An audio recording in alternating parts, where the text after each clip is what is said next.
Imagine, it is early 1985. Yeah. You're following the home computer market, especially here in the UK, where everything is already two. Yeah. Well, it's a frantic cutthroat battleground. Oh, absolutely. Sinclair, Commodore, Acorn. It's just this messy, beautiful war fought over the kitchen table, really. And the battle lines, they seem pretty clear, didn't they? Based on what everyone thought was possible, both Yeah. financially and, technically. Exactly. The assumption, especially among the established firms, was that 16-bit graphical power, that real Macintosh-style computing, that was going to stay a luxury item. Right. That was the thinking behind pretty much every corporate strategy, particularly in the business sector where the IBM PC had kind of set the price floor. Then bam, seemingly out of nowhere, one man, Jack Tramiel, Freshly kicked out of Commodore after that huge corporate fight. right, takes over at rival Atari and just throws this industrial-grade bomb into the whole landscape. Mm-hmm. He announced a 16-bit Macintosh-alike machine, graphical interface, mouse, Mm-hmm. the works, and the price. You ready for this? Around 300 pounds? Yeah.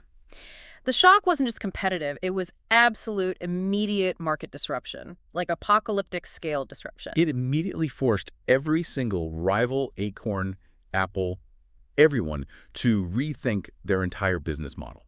Instantly. The rules in the game just fundamentally changed overnight. Welcome to the Deep Dive. Yeah. Today, we are tearing into the newsprint section of Personal Computer World magazine. This is the February 1985 issue, reported by Guy Cuny. And this is just such a pivotal source, isn't it? It perfectly captures the industry right at that moment of intense global competition. Yeah, exactly. When the shift from 8-bit to the much more powerful 16-bit era was, well, hidden the fan. So our mission today really is to unpack the three big tremors recorded in this issue.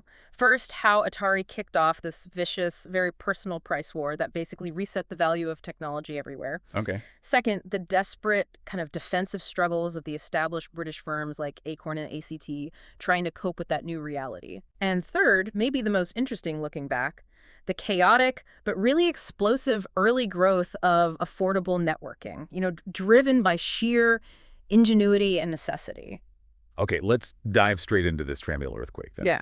Because the audacity, the ambition, and just the sheer hostility of his market strategy, it's genuinely breathtaking. Tramiel was not exactly known for subtle moves, was he? No, not at all. After taking over Atari's consumer division, he laid out this incredibly aggressive four-part product roadmap. It basically screamed to the entire industry, "I'm coming for you!" And I'll sell machines at cost if I have to, just to bleed you dry, that kind of vibe. Absolutely. And what's fascinating, what really shows the scale of his ambition, is that he wasn't just thinking about games or home users. No. He planned 4 distinct ranges, all at the same time. The existing 8-bit machines, the new 16-bit computers, future 32-bit workstations, and the game consoles, too. Wow. So a full spectrum assault, designed to colonize every corner of computing, from the kid bedroom to the corporate boardroom. Pretty much. And the centerpiece, the real 16-bit Bombshell, was the machine that truly terrified everyone, from the high-end Apple Macintosh right down to the mid-range Acorn. We're talking a computer built around the Motorola 68000 CPU, Which was a big deal in itself. running Digital Research's GM graphical interface, a genuine Macintosh-alike, announced for around 300 pounds. We really need to pause and think about what that meant technically. 300 pounds for that power. Yeah. I mean, in 85, the UK market was mostly 8-bit machines, right? Z80s, 6502s, they were limited, usually 64K RAM max, which made running proper graphical interfaces really hard. Right, GIs needed memory, lots of it. Exactly. But the Motorola 68000, that was a proper 1632-bit chip. It could handle way more RAM, which you absolutely needed for something like GEM with its high-res display, icons, mouse control, all that stuff. So this wasn't just a bit better, it was a whole generational leap, enabling that graphical computing way of doing things that Apple had just made popular. Precisely. And now Tramiel was offering that leap, plus the mouse-driven, icon-based environment for what Apple might charge you for just a monitor, or what Commodore charged for a top-end 8-bit. Let's put that price in perspective again. 300 pounds in 1985, that's roughly 1,230 pounds in 2025 money. It put serious graphical computing power right into the mass market. Apple just couldn't compete at that price point, not even close. And Tramiel wasn't finished there, was he? He immediately started talking about a 32-bit future. Yeah, promising that by mid-year, a 32-bit workstation based on the National Semiconductor 32032 chip Which was pretty sophisticated. would be out for under £1,000. Under $1,000. It's about 4,100 pounds today for a 32-bit workstation back then. And these weren't just about speed. They were promised with bundled CAD/CAM software, computer-aided design and manufacturing. That's professional engineering software, usually costing tens of thousands. Exactly. Running on dedicated systems. Tramiel was basically saying, we're democratizing the professional workstation market, too. A clear signal. Atari's coming for everyone. Home users, Fortune 500 companies, the lot. But speaking of clear signals, this is where it gets really personal, isn't it? The operating system for the 16-bit machine. It's called TOS. Yes. The Tramiel operating system. I mean, the sheer glorious audacity of naming it after himself. It's amazing. This was more than just branding. It was a very public, very high-stakes personal fight, especially given how badly things ended for him at Commodore. So every machine sold was like a personal jab at his old company. You bet. And the decision to go with digital research for the GM interface, that was critical, wasn't it? Not just about speed, but marketability. Yeah, tell us about GM. It was everything, really. Developing a stable, bug-free graphical OS takes ages and huge amounts of money, which Atari, freshly bought by Tramiel, just didn't have. By licensing GM, they instantly got this polished, ready-to-go graphical environment that looked, frankly, a lot like the Mac interface everyone was talking about. So it brought that key differentiator, icons, mouse, graphics, to the masses affordably, without years of painful software development. Exactly. Circumvented the whole problem. Now, that aggressive roadmap had an immediate, almost chilling effect on Atari's existing stock, didn't it? Especially the older 8-bit machines. Oh, yeah. The sources say the Atari 800 XL price was instantly slashed from 180 pounds down to 130 pounds. Ouch. That's like a 28% cut overnight, before the new stuff even landed. That 50-pound drop represents about 533 pounds in today's money, just vanished value. And the chaos got worse because rumors were flying that another drop was coming, down to $99. $99. That's about 406 today. Imagine going from 180 pounds to potentially 99 pounds in just weeks. That's not market adrenaline, that's market terror. It's industrial warfare. That kind of savage price cutting creates instant chaos for distributors, for retailers. Imagine you just got thousands of these things at the old price. Your stock is basically worthless now. So it wasn't just about selling cheap, it was about freezing the competition. Absolutely. This aggressive pricing ensured nobody could relax. And maybe more importantly, it forced other manufacturers to hesitate on their own plans, worrying they'd be undercut before their products even hit the shelves. Tramiel used price as a weapon to paralyze them. So, okay, given all this, how was this even supposed to work financially? Was Tramiel just burning through cash despite his rivals, hoping for the best? It was an incredible gamble, no doubt, but it was based on a very specific plan for manufacturing efficiency. Tramiel put in $75 million of his own money, which is serious cash. Yeah. But he needed another $150 million in bank funding to really pull off the scale he wanted. So he was banking on turning a profit in the last quarter of '84 to prove it could work and get that crucial bank loan. So the initial low prices weren't about long-term profit yet, just survival and securing funding. Pretty much. It was about surviving the market entry shockwave he himself created. But the only way to sustain those crazy low prices long-term had to be radical changes in production, right? Absolutely. The long-term plan, the justification for those prices, was Tramiel's incredibly ambitious idea to build fully automated assembly plants in the U.S. and Europe. Fully automated. That was the dream. The goal was to produce the machines cheaper than the existing plants in the Far East. Total vertical integration, total automation, cut out expensive labor, minimize shipping costs. If you could pull that off. Then those aggressive prices suddenly look sustainable, and they create this barrier, this moat that traditional manufacturers just couldn't cross. It's a classic disruption playbook move, isn't it? Innovate on manufacturing and distribution to hit a price point that just nukes your competitors' existing business models. Brilliant. Terrifying. Okay, so if Atari was the aggressor, wielding this price sledgehammer, the UK companies, many still riding that 8-bit wave, they looked, well, distinctly defensive. Scrambling, really. Let's start with Acorn, a real UK giant, obviously, with the BBC Micro, hugely important in education here. But the news suggests they were struggling internationally. Yeah, strong rumors they were planning to pull out of the massive U.S. market altogether. That's a huge red flag, isn't it? Suggests they were bleeding cash, trying to compete globally where the BBC brand didn't mean as much. Right. They couldn't rely on those government contracts or the built-in educational demand like they could here. And Acorn's big answer to the 16-bit future. it seemed, well, deeply underwhelming. It was the Issue 10 BDC microcircuit board. Which wasn't really a revolutionary upgrade at all. Not really, it was mainly a cost-saving exercise, designed to boost retail margins by making the old machine cheaper to build. Ah, so fighting a price war, not by slashing prices, but by making the old thing cheaper to make for themselves and the distributors. Pretty much. An internal financial fix, not a product evolution to fight the new 16-bit machines. They swapped some standard chips for custom ones to cut component costs, added a slightly better disk operating system. But hardly an answer to a Motorola 68,000 running GM. No, it was a tweak, a defensive shuffle. And the contrast with Atari gets really stark, almost painful when you look at Acorn's own 16-bit plan, the ABC. Right? This was also planned to use GM, the same graphical environment as Atari. But the expected price was £3,500. Wait, 3,500 pounds? That's, let me check, a massive 14,350 pounds in today's money. Exactly. So if they're using the same GM software, the same graphical idea, Yeah. where did that enormous cost difference come from? That's the killer question the source is basically asking. Why would Acorn charge 11 times more for essentially the same user experience? Yeah. A few possibilities, I guess. Maybe Acorn had much higher R&D costs. Maybe they were designing a more powerful modular machine aimed purely at the high-end corporate or educational market. Or, most likely, they just didn't have Tramiel's ruthless willingness to sell hardware near cost or even below it just to grab market share. They were stuck in the old way of thinking about profit margins. The source sounded deeply skeptical about Acorn's whole strategy here. Spending a fortune on this super expensive machine while apparently failing in the U.S.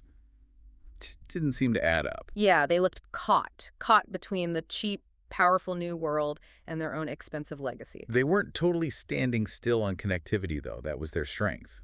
True. They did launch an Ethernet bridge that allowed multiple BBC micronetworks to link together. It was field-tested successfully at Manchester Polytechnic, too. So that showed their commitment to educational and campus networking.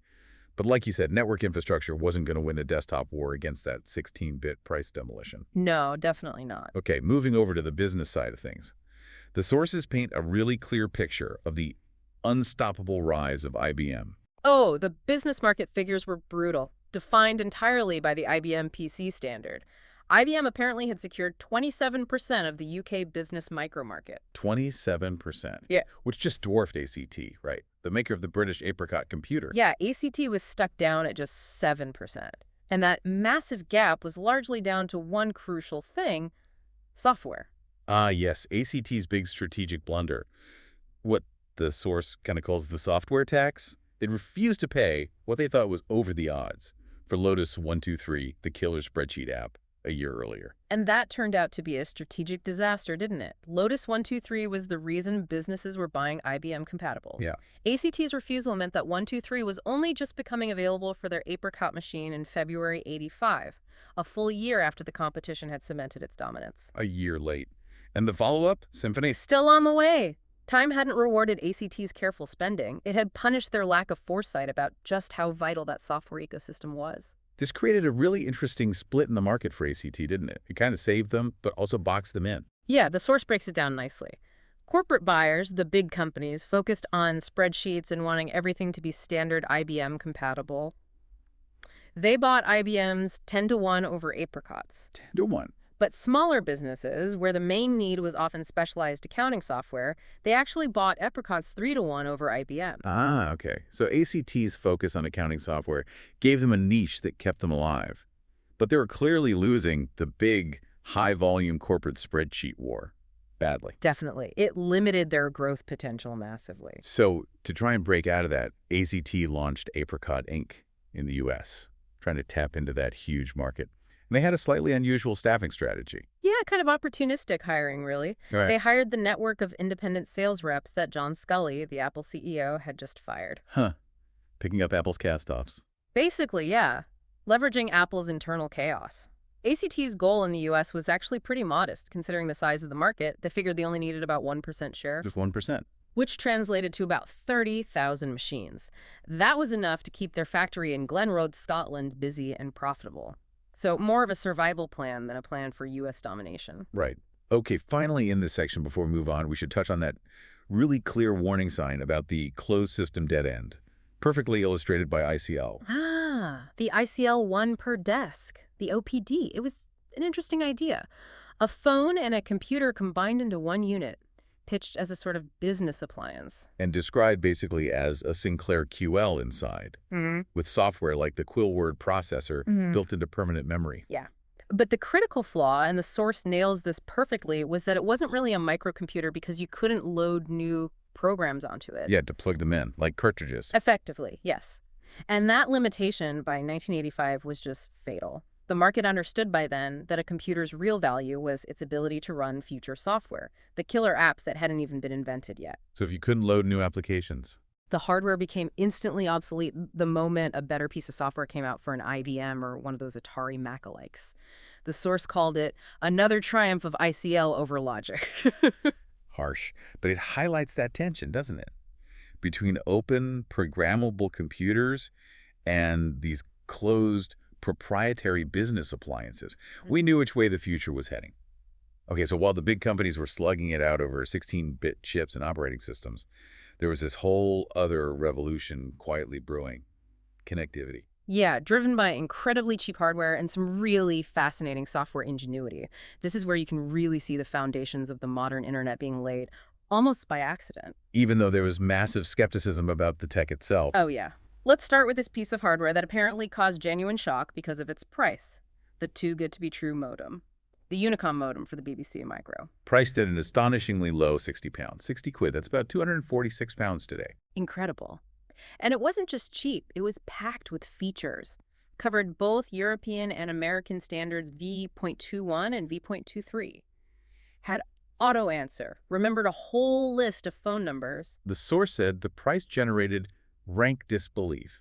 People thought it had to be vaporware, right? Yeah. A product promised, but never actually going to ship. Exactly. Because modems back then were usually these complex, expensive things, often needed separate acoustic couplers, you know, the things you jam the phone handset into. Yeah, I remember those. This Unicom modem packed everything in and just slashed the price of getting online. The source confirmed the company was real. The modem worked. Although it did have one little snag, it lacked full approval from DT, British Telecom. Right, but as the source points out, that often didn't stop the early adopters back then. Functionality and low price often trumped sticking to the official rules. But the real genius wasn't just the cheap hardware, was it? It was the software that came with it. You're absolutely right. The ROM-based software package they called ZROM, this thing turned the humble BBC Micro into a seriously powerful communication tool. And it solved real problems people were having online back then. Let's break down those features because they show real grassroots cleverness. First up, host mode. Yes, host mode let you remotely control your BBC Micro from another machine. Say you had a portable Osborne computer, you could dial into your Beeb at home and run BBC Basic programs over the phone line. Wow.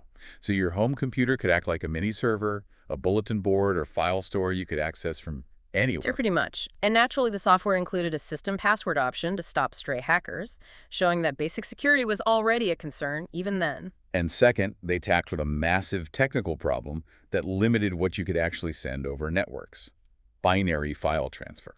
This was really ingenious. Most early public networks like Telecom Gold or Prestel, they were designed for text, ASCII text. Right. If you tried to send a binary file, like a compiled program or complex data, the network would see the special control codes inside that file and interpret them as commands, or just garble the whole thing. You'd lose formatting, everything. So how did ZROM fix that? It had this unique routine. It converted the binary file into pure ASCII text, Right. basically representing the raw hexadecimal numbers of the program's data using standard letters and numbers. It sent this encoded text block. Okay. And then the receiving machine, also running ZROM, would decode it and reconstruct the original binary file perfectly. Ah, so they basically wrapped the machine code in a text envelope that the network could handle safely, allowing people to share actual programs or saved game files over public text networks. Exactly. It was a crucial workaround. Massively expanded what you could do with those cheap modems. And finally, a feature that tells you exactly who the developers were listening to. Split-screen chat. This sounds like something born directly out of online gaming pain. It absolutely was. Designed specifically to fix the horrible garbled text you got when playing multi-user dungeons, MUDs, over a phone line. Right, I remember that. You'd be typing a command. Yeah, like kill dragon or something. But then the system or another player would send a message at the same time, like Bob arrives, and your screen would show something like K-Billab era dragons.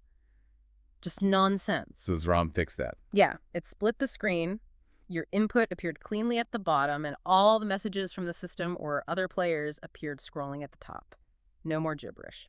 That little detail just perfectly shows how those early online communities, MUDs, BBSs, were driving real, practical software innovation. Which leads perfectly into this vision of social publishing that was emerging. Right. Prism Microproducts, they were a Spectrum distributor, and they suddenly had this huge stockpile of old Prestel-style modems they needed to shift. Okay. But they didn't just want to sell hardware. They saw a bigger opportunity.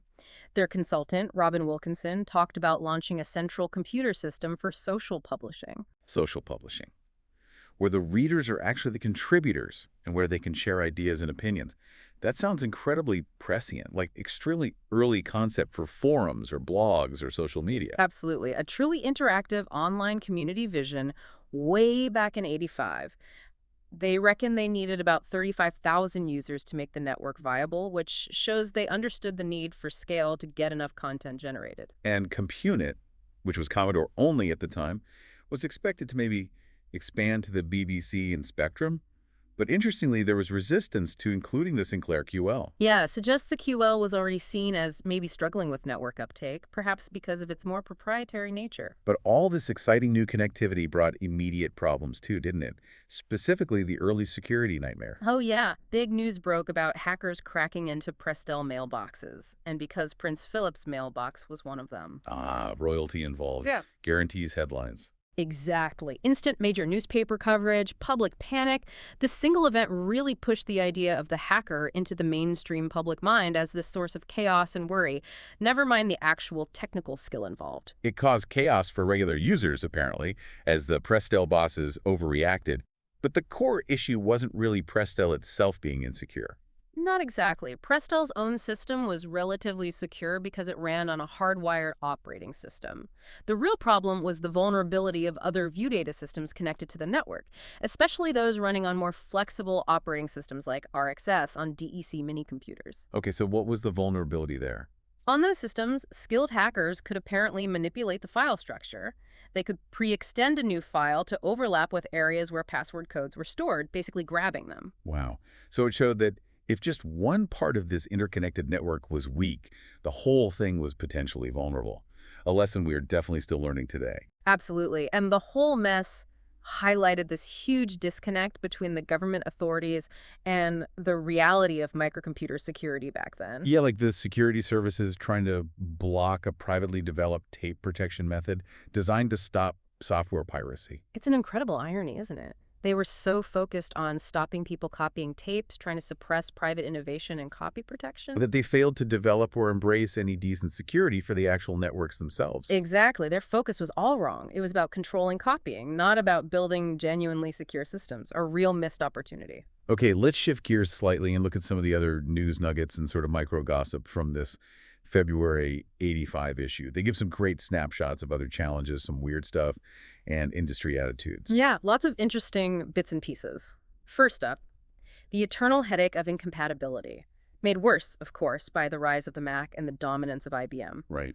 There was news from an American company, Centrum Systems West, about their TOPS network. That stood for Total Operating System Independent. TOPS. Okay. And the goal was? To try and reconcile the total incompatibilities, as the source put it, between PC-DOS, MS-DOS, and Macintosh-DOS, basically make different computers talk nicely to each other. That was the dream back then, wasn't it? The holy grail of networking. Absolutely. The promise was huge. TOPS aimed to let a Mac user look at an IBM directory and actually see it in the Mac format icons on the desktop, the works, and allow simultaneous file access across platforms. So truly platform agnostic, at the file system level anyway, solving the problem of just sharing the physical data. Yeah.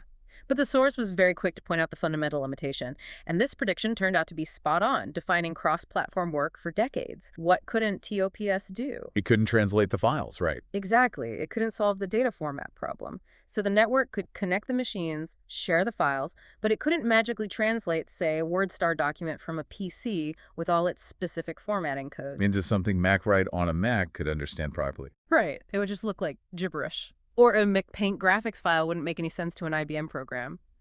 Compatibility was still dictated by the application software, not the network or the OS. So TOPS was great for maybe sharing printers or swapping raw spreadsheet numbers, but not for seamlessly working on the same document across platforms. Precisely.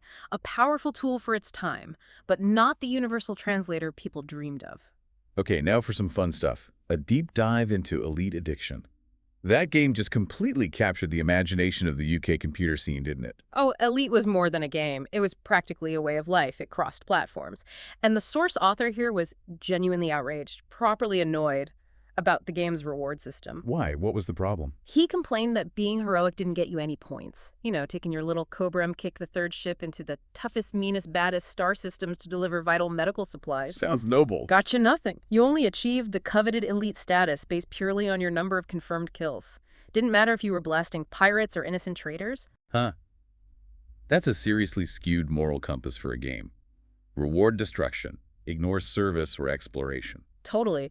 The space police AI apparently didn't even care if you were a pirate unless you actually picked up illegal contraband. It's just absurd. But it shows how deep that cult status ran. And it fueled a huge market for cheats, right? Oh, yeah. Everything from just sitting in a remote system, shooting endless, harmless asteroids for easy kills, right up to third-party hardware chips you could plug in to automatically edit your save file and just declare yourself elite. Wow. And of course, the promise of Elite 2 was already being dangled. Keeping the addiction going, they knew they had a hit. Okay, another surprising story from the issue. The rise of Osborne. I thought that company was basically dead and buried after the whole Osborne effect fiasco killed their first machine. Yeah, announcing the next model too early destroyed sales of the current one. Classic mistake. Bet. But against all odds, the new Osborne Computer Corporation was making a comeback with a machine called the Vixen, or the Express. And it was selling. Sold out its first 3 months of production, fueled entirely by what the source called Osborne fanaticism, real brand loyalty to this revived product. So what did they fix? What brought people back? They fixed the original Osborne 1's biggest problems. The original had this notoriously awful, dead-feeling keyboard, and it was slow. You could often type faster than the computer could keep up. Right, frustrating. The Vixen was much faster, much more compatible, but the huge selling point was adding the Drive-C hard disk interface, which came with 400K of RAM configured as a RAM disk. 400K RAM disk. That's pretty big for the time. What did that do? For users running classic CP/M software like WordStar, it was revolutionary. It eliminated those constant 2 to 10 second delays for disk access during operations. The author called it arguably the fastest WordStar computer he'd ever used. So raw speed improvements still really mattered, maybe more than flashy graphics for those dedicated CP/M users. Absolutely. Prove that point nicely. Speaking of surprising applications, Yeah. nothing beats this next little note about the PIC operating system. PIC. Often seen as a serious rival to Unix back then, especially because it was laser-focused on powerful business database management. Right. And they were promoting its launch on the industry standard machine, the IBM XT, by highlighting its key application, which was Cemetery accounting. cemetery accounting. You Right. have to love the specificity. It really highlights the desperate need for specialized vertical market business software back then. If developers were building complex database systems robust enough to handle the incredibly long-term, intricate record-keeping needed for cemetery management. It demonstrated the system could probably handle anything else a normal business could throw at it. A weirdly effective demo, I guess. Exactly. We also get some interesting context on the poor old Sinclair QL, which seemed to be struggling. There was the launch of Micro APL, a simplified version of the powerful APL programming language for the QL. Maybe a nod to the educational market. Yeah. APL was highly respected in scientific circles, but the most telling thing about the QL's viability was the serious suggestion that the quickest, most reliable way to get decent software for your QL was to buy another computer to plug into it. Specifically, the 200-pound CP/M add-on. Right. That peripheral gave you a Z80 chip, 64K of RAM, its own ports, basically an entire 8-bit CP/M computer bolted onto the side. So QL owners were effectively being told to buy an 8-bit subsystem, Yeah. completely separate from the QL's own advanced-for-the-time architecture, just to get access to the huge library of existing CP/M software. It speaks volumes, doesn't it, about the QL's failure to attract enough native software support? Yeah. Signal's a proprietary system that just didn't build its own ecosystem, forcing users to buy peripherals just to drag it back towards the successful open architecture of the previous generation. Sad, really. Okay, finally, let's wrap this section with the big picture view from the industry's massive trade show, Comdex in Las Vegas. The author sounds, well, pretty disillusioned. Yeah, distinctly unimpressed. He noted that this huge show actually offered very little major innovation, except in Macintosh software. Why was that? Because everyone else was seemingly paralyzed, only daring to innovate within the giant shadow cast by IBM. The market had become so obsessed with IBM's standard that fear, not real inspiration, seemed to be driving product development everywhere else. And he even suspected the organizers were maybe fudging the attendance numbers. Yeah, he estimated that exhibitors probably still slightly outnumbered actual visitors for the first 3 days, suggesting the hype, the sheer scale of the show, had maybe outgrown the reality of what was actually new and exciting being delivered. That feeling that the industry was kind of struggling to find its way amidst all this rapid change and massive hype, while one guy, Tramiel, was just quietly blowing up the price structure for 16-bit computing. That's perfectly captured by this whole February 85 issue, isn't it? Absolutely. A snapshot of chaos and transition. Okay, so if we look back at this incredibly chaotic month, February 1985, a time when really the foundations of the modern tech world were being poured, what are the key takeaways? What did this moment really teach us about the future of computing? I think 3 things really stand out. The first is undeniable. Price deflation and the 16-bit shift.